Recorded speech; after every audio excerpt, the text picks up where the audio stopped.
Today, we're talking to Adam Knorr. Adam is a freelance copywriter and ghostwriter specializing in finance, tech, and e-commerce.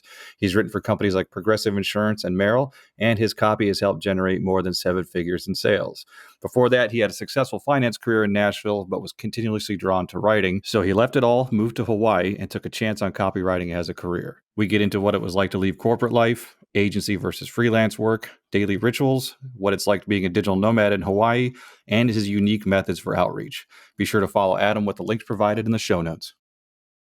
Anyway, Reese, I'll let you, since you guys know each other, I'll let you. Yeah, we know each other super well. Yeah, as all of the people I follow on Twitter. Yeah, well, that's the funny thing. We were just saying before you were coming in, Lee, that I think it's been a year on Twitter that we've kind of known about each other, and I've been kind of following the journey a little bit here and there.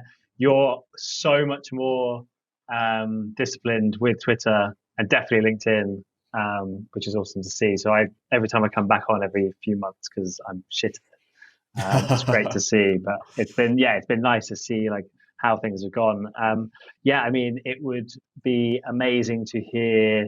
I know that there's a big time in finance, 5-6 years, and now you are copywriting full-time freelance, correct? Mm-hmm. It'd be good to hear how did you get into finance in the first place as opposed to necessarily copywriting? That would be quite interesting to start off with. Yeah, so my background, my father was a freelance copywriter for 30 years. Genuinely, the first job I knew you could have before I knew you could be a baseball player was a freelance copywriter. It was the first thing I ever saw. It's the first thing I ever knew. So, he worked from home my entire life, and it's all I ever saw. And I always had inklings that I might want to follow in his footsteps. So I studied journalism in college. I graduated, and we all know that journalism doesn't exactly pay the bills in a way that you might want it to. So my older brother worked in finance at the time. And he just said, look, man, if you want, as a plan B, I can probably get you your foot in the door for a job interview at this financial firm. And I said, yeah, I might as well check it out. So interviewed with him, did the whole pros and cons list, and decided finance is something that I should probably learn at some point in my life. So I might as well do it when I'm young. So I went the finance route right out of school. Pretty much from day one, I knew it wasn't my full-time career long-term. I was good at it, and I tried hard, and I worked my way up the ladder. But I always, you guys know how it is, had this pull to write, right? I know it's what I'm supposed to be doing. It's what I always wanted to do. And things kind of came to a head in the spring, summer of last year. I was interviewing for a pretty major promotion, and it was one of these things where if I got this promotion, the money would have been so good that I never would have had a chance to leave. And it really made me evaluate this and basically say, if I don't quit now, I'm not going to be able to quit in a year. So decided it wasn't for me, put in my 2 weeks notice. And the next day I said, I'm a copywriter now. And that's the short story of it. It's epic. That is such a good pivotal moment to have, because so many people make the decision to go the other way, to be like, yes, security, money, I'm set for the rest of my life, do all these things. But you're like, nah, fuck that. Going to do what you always dreamt of. That's amazing. Really amazing. I'm picking up a bit of an accent, so if you don't mind me asking, where are you originally from? That's so funny. Yeah, I'm from Michigan, so sometimes people will say it's Canadian. Yeah. Well, guess where I'm sitting right now? I'm in a basement in Detroit. So are you having Grand Rapids? Right now. Oh, are you kidding me? Oh man, no. I was no shit. So get the hell out of here, man. Oh, that's funny, man. I was just in Jackson over the weekend, and I went to Ann Arbor. My mom, I'm probably saying too much to put this out to the world, but who cares? My mom's address is, my mom lives in Grand Haven, and I was born in the UP, and then I moved to northern Minnesota, same shit, and I grew up there. So anyway, I thought I was picking up on that, but we we could have met in person and at some rest stop McDonald's and done this live, I guess, next time. But I had the same trajectory. I'm 43 now, so I had like a really good job in Florida, and I was like making a lot of money, but I was working a lot, and like I just knew it wasn't for me. And I'm like, oh shit, like if I rot away down here, I'm never gonna get to do what I need to do. So I kind of when I left, I got rid of everything. I was a private investigator, so I even got rid of my licensing, so I couldn't go back as like a parachute type thing, or like a safety net, I guess is what I'm trying to say. And it was super scary, man. I didn't have a client for like 9 months. So when you left that job and like decided that this is what you're going to do, like what's your timeline look like from just picking up and brushing up on things? Obviously, you probably learned a lot from your father, but like how long did it take you, do you think, from when you're like, okay, this is actually working, where you weren't like, oh shit, was this the right choice or not? It's a great question. And I think to your point, a lot of people tell you when you're getting into this, build this up as a side hustle and then quit your W-2 when you have proof of concept. And I was the same way as you were, Lee. I said, you know what, if I burn the boats, then I don't have a chance at turning around, right? My financial securities licenses have lapsed and I've got to put food on the table. So I'm going to make this work. So it's, my situation is so strange. It's not really repeatable and probably not applicable to a lot of other people's scenarios. When I quit my job, I was living in Nashville, Tennessee at the time. I moved to Hawaii. I found a program. It's a work stay program. So I worked and lived on a coffee farm in exchange for 28 hours of work a week, like 7-hour days, 4 days a week. They pay for your housing and they pay for your food. And I was just a tour guide on a coffee farm. So that gave me an extra 30 hours a week to basically get this business off the ground in a situation where I had zero expenses, right? Wasn't paying for food, wasn't paying for housing. So it was an awesome time to start your own business and not have those pressures of needing to make an income. So that was about a 3 to 4 month period. My first client was actually a guy that I was renting a car from in Hawaii. He was trying to get his rental car business off the ground, and I rented a Dodge Challenger from him. And I said, hey, Vaughn, just so you know, I just started my own business. I looked at your website. I can probably help you out. Did a $500 deal and wrote his website. So that was like the only client I would say I landed in those first 3 months. But again, part of it was I didn't really care that much because I was in Hawaii and doing the sabbatical thing. So really, when I look at the last year and a half, September of 2022 is when I really started focusing on this. I got a little bit lucky with some cold emails, ended up signing a pretty big client. I was doing a lot of work for a large marketing agency, and they gave me a good flow of work and testimonials and referrals and all that sort of stuff. So, from the time I started to the time I said this is really a full-time income, it was only a few months, but I will acknowledge I think I sent the right email at the right time, basically. Now, I have to ask too, with and again, this is like I think it's probably like more of an American thing, but going from like your corporate job back to like working on the coffee farm, like, how did that feel? Because I know that a lot of us are like, once you reach a certain level or status or whatever you want to call it, it feels like a step back kind of, because I've even considered like, look, even if I have to bartend for a while, and I should not be anywhere near a bar, but if I have to do that for a while, like whatever. So how did that feel? Was it like freeing because you were outside doing things, or was it kind of like, oh, am I taking a step back? Like, how did that feel? Yeah, totally. Both. I mean, so it was the house I lived in was a communal living house. So I was living in a high-rise apartment in Nashville, right, wearing my suit and tie, finance, the whole 9 yards. And then I moved to this basically shack on a coffee farm. And the nature of this program, of course, is that it attracts mostly what you would expect college-age kids doing a gap year, right? So I was 28 years old. My roommates were like 6 19-year-old girls and one 22-year-old guy. So I was the old man on campus, 10 years older than anybody else in the house. So definitely there were moments where I'd stand there in the coffee farm and just look around and be like, what the hell am I doing here? Right? Like, this is so bizarre. There's no way it was the right move.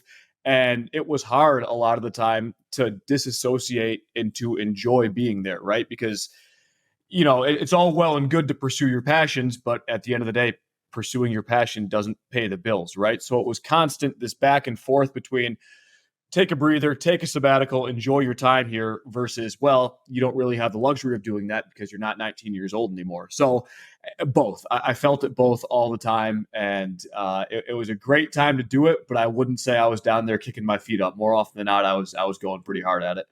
Did you, when you were down there and you were feeling those things, did at any point you think, oh, I need to go back to the job or something similar? And like, if you did, like, what was the mental process of like returning to what you were committing to? Not really. I've never really seriously entertained going back to the job. I actually had a former coworker who recently switched firms and offered me a position at his new firm. And it was a great moment of validation for me because it was, again, an attractive compensation package and an easy job to walk into. And it made me seriously evaluate, like, I can go back right now, right? Do I still want to be doing this and still want to be grinding?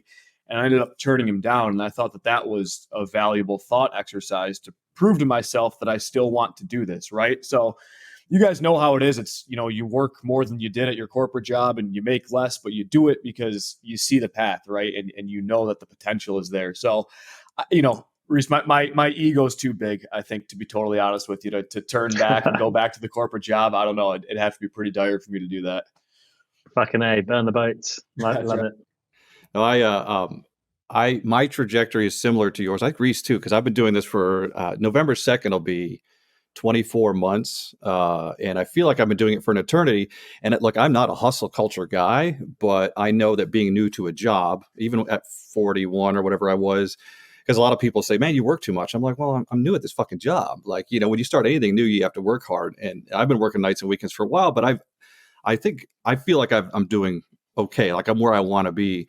And I've noticed recently, I don't want to get into it too deep, but I've noticed recently being part of a hiring panel that I see a lot of writers that have been doing this for 5 to 10 years that, in my opinion, they seem stuck. They may not view themselves as stuck, but they're still not. I hate to say it like this, but I've far surpassed them, or where I thought whatever. And I know you've had a very fast trajectory too. Like, what do you attribute kind of like that quick or that faster success? Do you think it's just longer hours or mindset? Like, what do you think it got you a little bit further along as well? Yeah, I'll be honest. I am kind of a hustle culture guy, right? I do think there's value in taking time for yourself and enjoying your life and that sort of stuff. But maybe it's just ego or whatever it is, but my work ethic is pretty strong, and I'm just not going to let this beat me, right? That my whole mentality all the time is there are other people that are doing this successfully, and there is just no way that they are that much better at this than I am, right? And that keeps me going. So yeah, I attribute it to freelance copywriting isn't sipping Mai Tais on the beach and working 20 hours a week and billing $100K a year like everybody wants you to believe. You guys know that better than anybody, right? I'm working, I get up at 5. I usually work until about 5, go do some stuff for myself, come back, log another hour or two before bed. And I do that Monday through Sunday, right? And I work on Labor Day and Memorial Day. And again, to your point, Lee, a lot of this is because it's been about 12 months of doing this seriously. The longer you stay in the game, the more reliable business you get, the less that happens. But yeah, I think you're absolutely right. It's longer hours. It's just hard work. That's literally all it is. What is that mentality, that drive for you? What is it all for? Is it for what it is, or is it like, do you have this vision of the future? That's what it's working for. Or you just fucking love doing it day to day? No, that's a great question too. So yeah, it's when I quit my job in finance, right? I was 28 years old. I'm single. It's just myself. I do have designs of having a family, wife, kids, that whole sort of thing someday. So my mentality was, look, if you are going to quit this job and this comfortability and this reliable income, there are other people in the future that will be affected by this decision. It's not just you. You don't know them yet, but they are going to rely on you. And I think, as a man, I believe it's your role to be a provider and a protector and those sorts of things. So again, pursuing your passions is all whimsical and it's all well and good. But I basically told myself, if you make the selfish decision to go right, other people in the future that rely on you shouldn't have to pay for your decision. So that's my driving motivator, is I've got to make the income to make this move worthwhile. And if I didn't, then I failed other people. And that's basically what pushes me. Yeah, I like that. I'm a huge fan of, like, I don't see enough of this, is like planning out the third, fourth, fifth order effects from something now. People don't do enough of that these days. They want the instant whatever. And we all know about attention spans. But what you said a minute ago about just getting to a certain job and like that person's making money. They can't be, they may be a little bit better than me right now, but they can't be a genius. I've noticed that in every career that I've had a few now, is like, from the outside, I'm like, oh my God, these guys are so good. Like, they're all great. And then I get on the inside, I'm like, this place is full of idiots, and I'm being sarcastic, but you know what I mean? Like, there's there's that mental barrier we have, like, oh, I can't break into this or break into that. Then when you get on the inside, I'm like, yeah, you're right. Like nobody else here is any better than I am. Or, again, I'm bragging a little bit, but the trajectories that we've all had has been pretty far or been pretty quick. And I attribute some of that to communication. I find that I haven't been like the best writer. I know copywriters that are much better than me. Reese and I have worked on a couple things where he's come up with some ideas. I'm like, man, this is brilliant. I never could have done this on my own. But I think that some of what kind of guided my last 18 months of building up clients and getting hired with an agency was just being able to communicate with people and be an adult, show up to meetings and, not have like a stupid shirt on or something like that. So how do you think that has kind of shaped your trajectory as well and kind of helped you excel?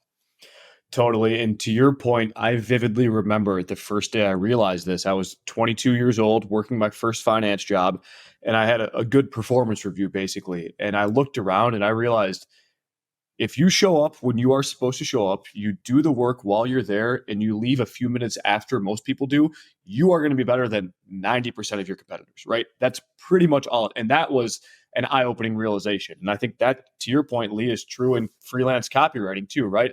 A lot of especially newer copywriters getting into it want to tell clients that, they're the next Gary Halbert or whatever famous copywriter you want to talk about. And they like to say these things like, my words convert like crazy and I'll have your clients reaching for their wallets. And we all know that agencies and business owners, they see right through that, right?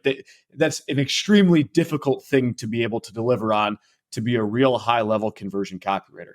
What I attribute pretty much all of my success to is exactly what you just said, Lee.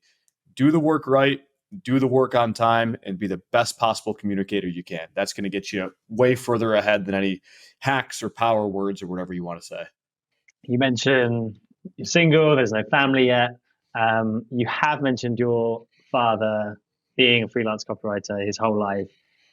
Is he a mentor? If not, do you have a mentor? Is there someone that's kind of on the journey with you and providing a little bit of guidance?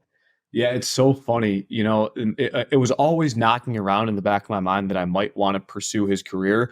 And then I literally chose to do it about 6 months after he retired for the first time. Well, when he retired at all. So, which was just insane, right? If I was going to do this, I should have just been his succession plan and taken all of his clients and done the warm handoff. So if I would have thought about this a year ago, none of this would have been a problem. And I'm sure I would have had, 10 clients gifted to me right off the bat.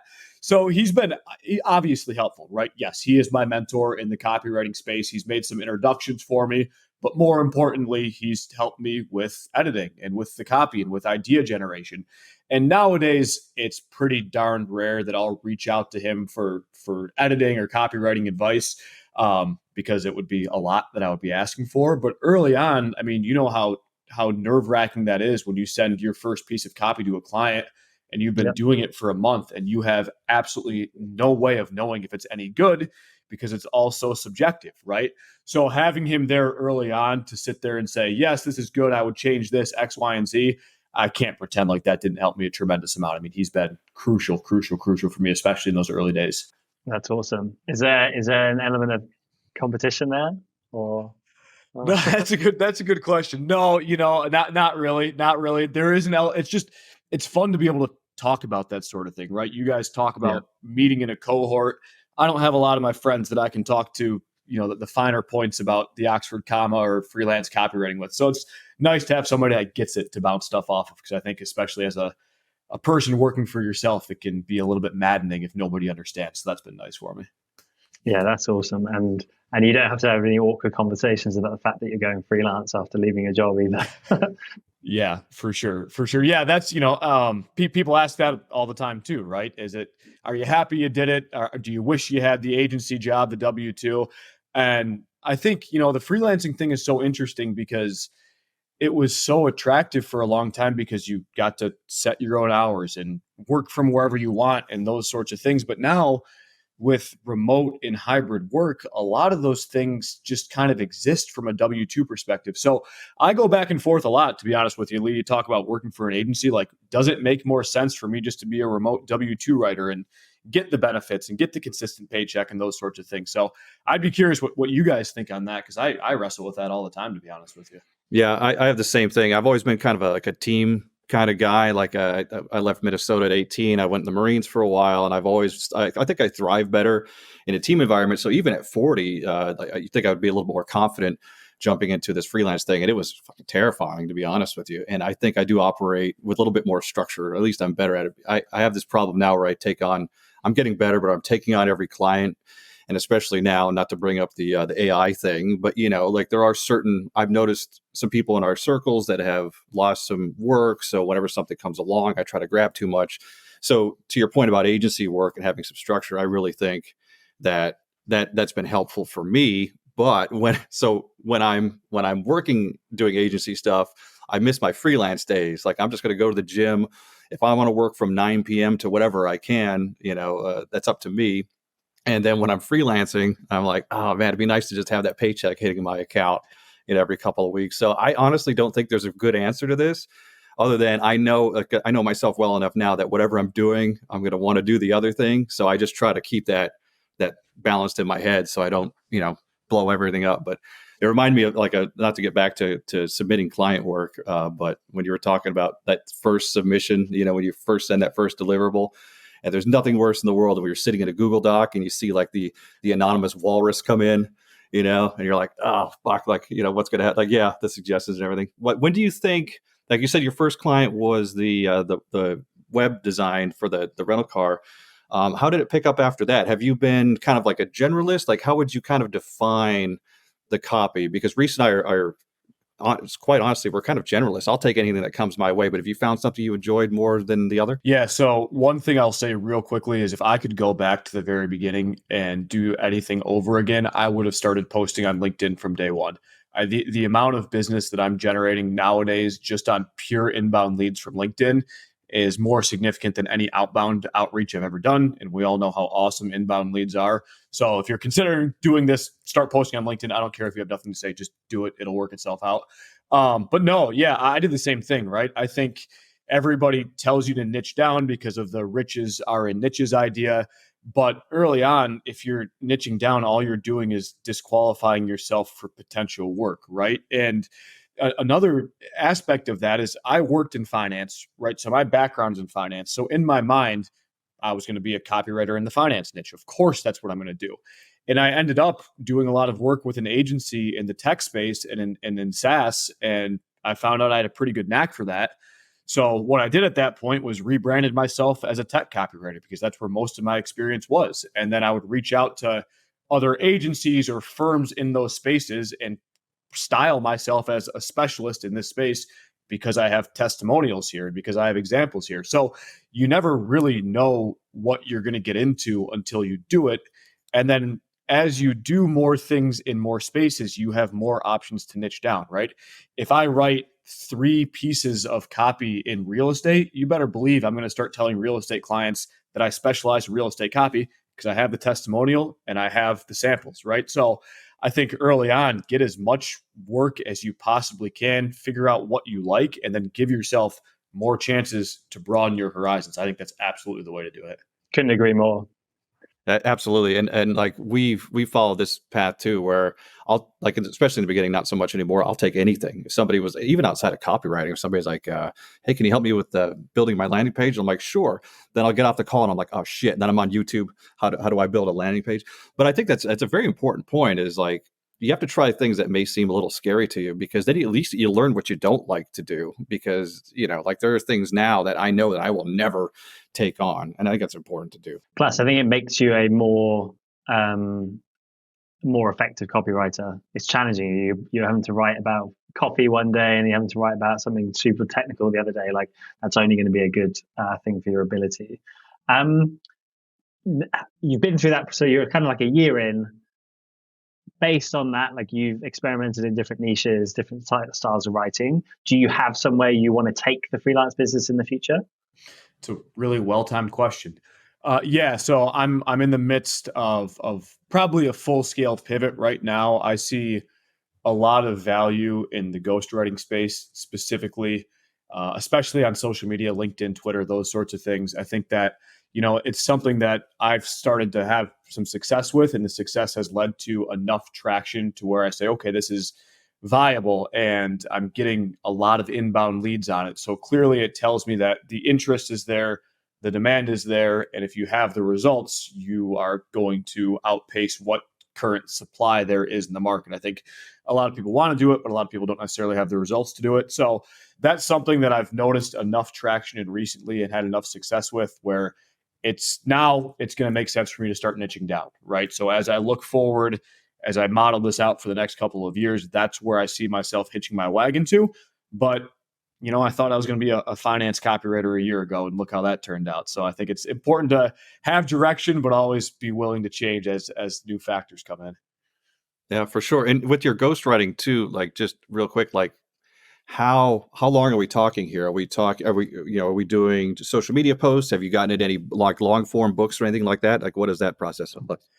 So right now, my paid work, the work that I market to my ideal clients, is strictly LinkedIn writing. Again, I know LinkedIn pretty darn well. I understand the algorithm, how to optimize a page, all those sorts of esoteric things that are outside of the actual writing itself that are kind of hard for people to pick up on the fly. So I do like being able to specialize in LinkedIn.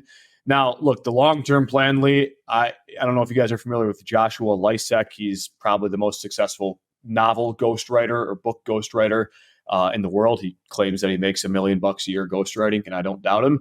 I would love to ghostwrite books in the future for founders, CEOs, those sorts of things. Like 10, 15 years, that's where I want to be. And I think this is a good path to get there. Yeah, that's good money. And I think, aside from the obviously, and it sounds like you've got like the discipline to guide yourself, because obviously if somebody comes to me or comes to you and says, hey, I need a 50,000 word book. The good thing is you don't have to deal with them for a while. Like you'll have some touch points, but the bad thing is you kind of have to stay on track. But it sounds like you've got your day regimented. Yeah, it's I get by a healthy dose of neuroticism, right? I'm always, if I'm not working, I'm always, man, I got to be working, and that's not a healthy way to be, to your point. But I don't set an alarm. I'm up at 4:45, 5 o'clock every day, make a cup of coffee, and sit down at my computer and get 3 hours of work done before the sun comes up. So it's not forever, but I don't know. You kind of enjoy it. Awesome. One thing we'd love to dive into, this has been amazing so far. So thank you. To take it on a different note, like what is Hawaii like? Because when I first saw, like, I think it was a picture, and I was like, man, like I'm like going around Europe, which is great, don't get me wrong, but like out here in Hawaii. So come on, give us the lowdown. Yeah, it's awesome. But I will say, just like anywhere else, right? Visiting Hawaii and living in Hawaii are two very different things. And that's going to be the case with anywhere you go in the world. Everywhere has pros and cons. So is it this blissful paradise? In some ways, yes, but in a lot of ways, no, right? Like everything is going to be expensive. $6 for a gallon of milk, gas is super expensive. Logistics are kind of tough, all that sort of stuff.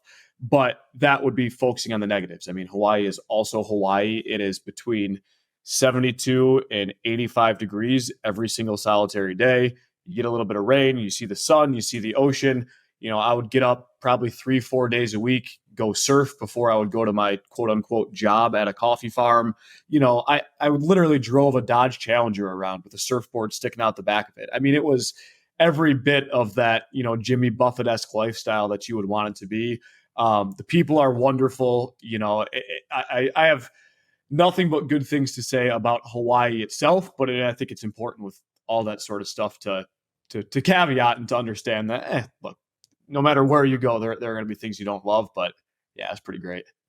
No, I like that perspective. I lived in Key West for a couple of years, and everybody was like, "Oh, it must be awesome." And I had the same exact rap that you just had. I'm like, "Look, man, there's a difference between coming down here with extra money that you're going to spend. You could be drunk every day if you want to. You're staying at a hotel. There's a difference between that. And now I'm sitting in traffic with all these stupid tourists and like standing in line at the grocery stores and spending a lot of money." So, again, like I think people don't put that in perspective. So when they ask me, I'm like, "Well, do you want to live in Vegas?" They're like, "Well, hell no." I'm like, exactly. So, but Hawaii is definitely one place. That's the only place in the States I haven't been to. And when you when's the last time you were there? And I have to bring it up because we're recording this in September of 2023, but it was like the wildfire situation. Do you know anybody that was affected by that out there? Yeah, so the last time I was there would have been March or April of this year, and I actually have some existing work down there and some lifelong friends, so I will be going back and forth, presumably for years and years and years, which is fantastic. So that fire, I was on the Big Island, so the actual island of Hawaii. I was in Kona on the west side of the island. Those fires were in Lahaina and Maui, which is the next island over, so I could see Maui on clear days from where I was. I don't personally know anybody that was affected by it. I do know the coffee farm that I worked for basically led an initiative for Kona coffee farms and sent over hundreds of pounds of coffee to, responders and people affected by the fire. And obviously that doesn't even begin to put a Band-Aid on any of the things that happened over there. But yeah, I don't know. What can you say about it, right? Just incredibly tragic and, best, yeah, do what you can, support if you can, that sort of thing. So I'm happy that the people that I know and the place that I was connected to did what they could to help out. I'm grateful for that, at least. Everything I've seen about Hawaii has struck me as incredibly tight communities. I don't know, yeah, if that was something you experienced. Yeah, definitely. But again, there are these things that you don't necessarily see unless you're there. There's animosity between, just like there would be, elsewhere with Lee. You mentioned tourism, right? And that's especially a problem in Hawaii, where you get people from the mainland who come down and buy second or third homes, and then all of a sudden Native Hawaiians are priced out of their homes, and that's a real serious problem. So the community among Native Hawaiians is extremely tight knit because they do deal with a lot of these issues economically, politically, socially, those sorts of things. And you feel that sometimes, and it's hard for me to blame people for that sort of thing. So yeah, community is massive, and you want to be as respectful as possible when you're down there. Yeah, it's good to hear that, and I think it's good. Thank you for sharing on this podcast as well, because I think a lot of people that see any kind of freelance, digital nomad, remote lifestyle, especially if you're not just working for a company, and you're kind of hopping around, like, yes, the beautiful beaches and scenery is amazing, but they are real places with real people with real challenges. And I think a lot of people made jump on a plane somewhere to go live there for 6 months and not, obviously they wouldn't know. So I think it's a good reminder that, it's also not the best thing to just traipse around the world and ignore that there's some real life challenges in some of these places as well. Yeah, I'm going back to Playa del Carmen for the winter, and I, don't get me wrong, I stay in the nicer areas because I can afford it now and everything else, but there's a big difference between going as a tourist anywhere, getting off the plane, getting into a whatever, and going to your resort, as opposed to actually getting to know the locals and spending some time and being a little bit more integrated in the community. And I think, to Reese's point, I think that's super important, because most people, and Americans are super guilty of this, we'll just go somewhere like, oh, it was the greatest thing in the world. Like, well, you flew into Cancun and got taken to an all-inclusive resort. Then you got back in your taxi and you flew out again, and you really didn't see the rest of the place. You know what I mean? Yeah, no doubt. Look, I think, Reese, you made a good point about tying it back to the digital nomad lifestyle, right? And this is nothing groundbreaking. Just be respectful. Keep in mind who you're around. A lot of these places do rely on tourism dollars, so it's important that you do go and support the local economy. But when you're there, try to do that sort of thing, right? Try not to shop at the Costco's and the Walmarts. And this is getting us a little bit off track, but just be appreciative of the people, be appreciative of where you are, do what you can to support the local economy is what I would say. Coming back on track, definitely getting the vibe that it's been like a gung-ho year for you, which is awesome, and the drive's there. Have you hit any big struggles in the past year, and what was it like? How did you get through them? Totally. The biggest struggle I hit, so I had, again, this client that I landed real early on was an agency. And if anybody's listening, you're not familiar, right? You can freelance for agencies. And if they don't have enough copywriters, they have, copywriters are too busy, they'll farm that work out. And the nice thing about working with an agency is that they provide you the clients, right? You don't have to go out and find the end client. So I was fortunate to get work with a wonderful agency. I love them to death. They're all great people. And it happened for me really early on. So for a good stretch of about 6-7 months, I was making about 40 to 50% of my income from one marketing agency. Now, one of the drawbacks is if that agency's clients, if their engagement wraps up with that agency, and they don't have other clients, then you lose that client, that end client, to no fault of your own. And it just so happened that this agency I was working with wrapped up its engagements with a couple of big clients that I was writing for. And just like that, basically 50% of my income was gone, right? And everybody tells you to never stop doing client outreach, no matter how good things are. But we know that's easier said than done. And when things are good, you're convinced it'll be that way forever, right? Yeah, Reese, you exactly know. So what that ended up being, to be honest with you, was a blessing in disguise, right? It forced me to go out and be more creative and find more clients and think about more things. And that's how I stumbled across the LinkedIn ghostwriting. And since that happened, probably 3-4 months ago, I've picked up a dozen new clients, and now I'm significantly better insulated against any downturns in the future because I had to go out and find new clients. So that was the biggest struggle. But again, everybody says this and it's a cliche. A lot of the time you look back on those bad things that happened to you and say, that was the best thing that could have possibly happened to me. I think that was true in this instance. Yeah, it feels like insurmountable at the time, and it feels like it's never going to end, and like, oh my God, what am I doing? And then like now, if I look back a couple of months, I'm like, that was so stupid and silly. And honestly, like the failures, and I've had quite a few, like even with my outreach, let's say I reach out to 10 people and apply for a job and I get back 9 of them, we're not moving forward with whatever that I reached out to them for. In the beginning, it was like crushing. I'm like, oh my God, what am I doing? And now I'm like, I get an email from somebody saying, we're not moving forward to your interview. I'm like, I don't even remember who you are, but it kind of goes back to like how you got started. Just, giving up everything, giving up your licensing and going, it's the same thing. If the agency work or whatever dies off, then you're like, all right, I have to reset. Now I'm forced to go back out, and we're all terrible with keeping up with outreach. Like I'm not doing any right now because I'm comfortable. So like it's super easier said than done, but yeah, 100% identify with it. Yeah, I think, one thing, again, I would suggest it. My outreach is all manual, right? I don't use, a lot of people use systems and softwares like Apollo's, AP, or whatever it is. I haven't spent the time to learn those, and I should have. So that would be do as I say, not as I do kind of thing. Automate your outreach. That way you don't have to worry about doing it yourself. Yeah. I actually heard a rumor that you may have mailed out some stuff at one point. Reese was saying something about that. I'm like, no, there's no way. Like he's actually sending letters out. Can you tell me a little bit about that? Yeah, honestly, that is the least scalable practice in the world, but it has the highest hit rate of anything I've done.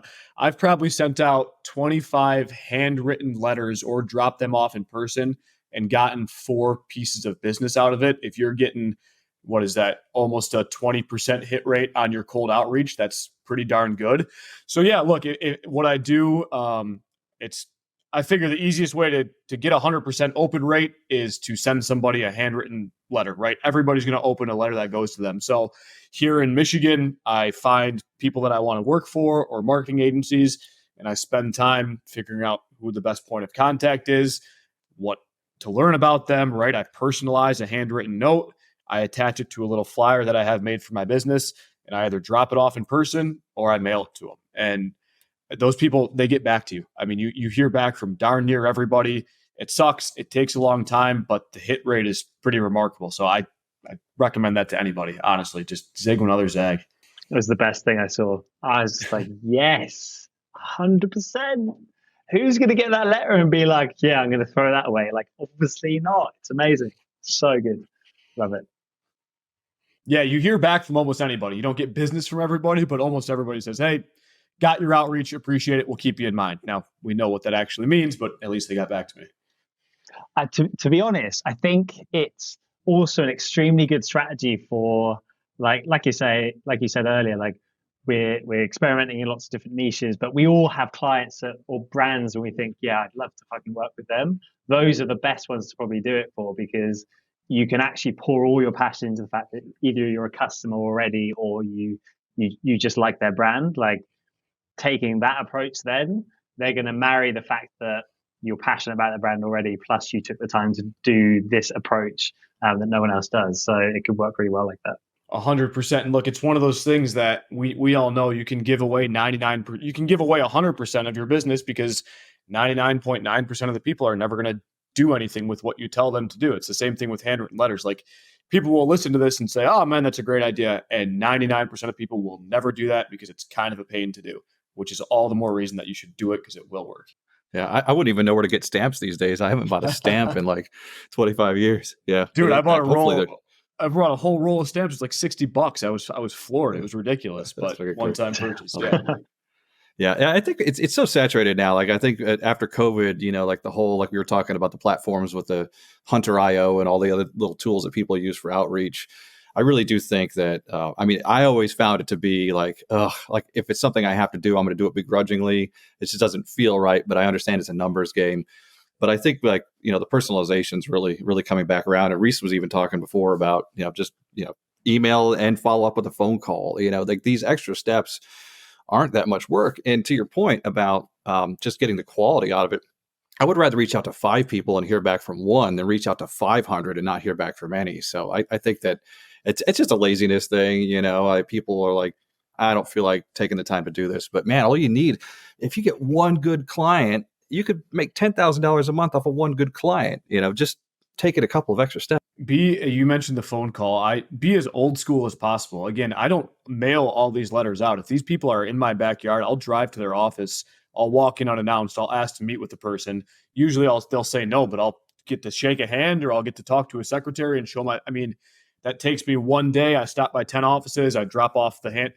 Just do stuff that other people aren't doing, right? That's the best advice I can give. Be old school. It works. Yeah. They're going to think you're a process server showing up like, hey, you're being sued. Yeah, that's awesome though. I love it. It would be good one for the copywriters that are watching. Do you have any rituals you do on a daily, whatever cadence, to be honest, to hone your copywriting over time? I always, not specifically with copywriting, I read. Every morning, I try to read a little bit before I write to get my brain in that mindset. 3 pages, 5 pages, 10 pages, just a few minutes. I like to read to get my brain working. Sometimes I'll do a crossword, right? Just to get my brain in the word mindset. And then I kind of dive in. I have structures that I use for research and for client interviews and all these sorts of things, templates that I use. But when I write, I pretty much sit down and I start banging stuff out, right? Again, you guys know how beneficial it is to step away from the computer, to take walks, to think about things in your free time. And I think all of that is important. But the only ritual I would say I have is to get my brain around words before I start writing. Yeah, love it. Love it. I should start doing that. Fuck. Yeah, I know. Yeah. Yeah. When did you feel, I guess, so I'm thinking back of my own experience leaving a pretty good job that I had no business leaving. I just did it because it didn't feel right. For me, I think when I hit the same amount of income that I was making with that job, and again, not to get too personal with finances, but like, what was your ultimate validation? Because when we get that first client, it proves the model, right? Like, okay, I can actually make money doing this. But did you reach a certain point where you're like, this is it? You know what I mean? I'm still not there, to be honest with you. I'm still not where I want to be, right? Again, part of that is because I was in a pretty darn good paying job, and replicating that specific W-2 income is going to be difficult because it was a pretty darn good watermark. So I think, I'm getting better at enjoying the journey and appreciating the ride and not simply tying your value to the monthly income, which is really hard to do because that's kind of what we're all trained to do and how we evaluate ourselves from a professional values perspective. I real early on, like I hit a 10K month and I thought, okay, 10K a month, like boom, that's it. I'm good. That's all I ever need. And then 2 months later, I had like a 4K month, right? So for me, it's been a roller coaster. I think more of it, what I'm trying to do is, again, appreciate the ride, appreciate the journey, let the results come. I don't know. I could be making 500 grand a year doing this, and I'm not sure I would ever say, "Whew, boy, okay, time to stop, time to slow." Like that's it, right? I don't know if there's a number that would satisfy me. So I think it's just, again, about enjoying the ride. I don't know if I'll ever feel like I've made it. Yeah, it's a feature and a bug. We have similar personalities where I'm like, if I'm off, because I used to drink like daily, especially in Florida. And now that I don't drink, I'm like, God, there's so many hours in the day now. And if I have nothing to do on Sunday, I'm like, should I be working on something? Which I know is not the healthiest thing in the world, but it makes me feel good and it keeps me from doing more stupid shit that I already do. So, but I think you're right. Like whatever bar I reach, I feel like it's not going to be enough. But there's nothing wrong with that. There's nothing wrong with having that drive. But it is like it could at some point. It wouldn't hurt me to go back to the gym or maybe take some time for myself. But I know exactly what you mean. It's weird. Like there's no magic number. I guess just being able to stay alive and live well enough to do what I want to do on a daily basis. That's it's kind of where I'm at. Wealth is being able to do what you want, where you want, with who you want, right? And if I can do those sorts of things and this job has afforded me the opportunity to do that, then I feel pretty good. But to your point, Lee, if you set goalposts, the second you reach those goalposts, you're going to move them. That's just how it works. So trying not to arbitrarily tie it to a number is difficult, but it's valuable if you can do that. Yeah. And one last thing on corporate work, from a former 3-piece suit wearer, I don't care how bad this gets. I'm not sitting in a car in the heat and the cold, and I'm not wearing a goddamn tie. Like they always say, like they ask people, like, if you could go back in time and kill anybody, like who would it be? And of course, the obvious answer is Hitler. But my answer is whoever invented the necktie. Whoever invented the necktie. I'm going straight back for that guy. So at least we don't have to do that shit anymore. Preach. Even the worst days here are better than the best ones there. I have no doubt about that. As we kind of come to a close, this is the most cliche question, but we haven't got a better one yet. If you were to speak to your younger self, possibly pre-finance career, what would you say? It's a good question. I think my gut says start earlier, right? Start sooner, start doing this before. But I'm not sure that's true because I don't regret working in finance. I don't regret learning sales. I don't regret learning how to navigate the corporate world. I don't regret the experiences I had, the friends I made, all those sorts of things. It would be awesome if I was in year 7 of my copywriting career as opposed to year 1. But the past that I had afforded me the opportunities to do what I'm doing now. And if I wasn't financially secure, I probably wouldn't have risked doing this sort of thing. So, I guess to caveat that, the answer would probably still be start earlier, but start doing it on the side. For years and years and years, I knew that I was supposed to be writing, and everybody would tell me, well, remember, you can just write on the side. And I would say, yeah, I know. And then I would find the excuse to not do it, right? So it's not necessarily, I wouldn't tell myself to start copywriting earlier, but I would tell myself to find creative outlets sooner so that I wasn't so rusty when I picked it back up. If you want to write, just write. Just don't stop making the excuses. Find reasons to write. Write. That is what I wish I could do over again. Well said. Awesome. Any closing thoughts or? No, gentlemen, this is fantastic. I love, seeing the journey that you guys are on. It's obviously always nice to be able to talk to other people that are doing it because like we said, it's a unique journey and not everybody understands it. So that's the other thing I would say on that line. If if you're on this path and don't have anybody that understands it that you can talk to, find somebody who can, because not feeling insane is pretty valuable. Yeah, I know. No kidding. Well, we'll have to have another checkpoint here, maybe after some time's passed, see where we're all at again, and see if we're still doing this. And maybe next time, if we're both in the same state, we should try to find like a bar or something halfway between us. My mom also lives in Grand Haven, so we can meet up there. Oh man! Well, I can promise you this: I'm getting out of here. I'm going back to Mexico in a month. I'm getting out of here for the winters, but I will be in Grand Haven. I already have plans for next summer. You gonna make it, Reese? Tell me when you're there. I will look at flights. 100%. Like a 2-day flight.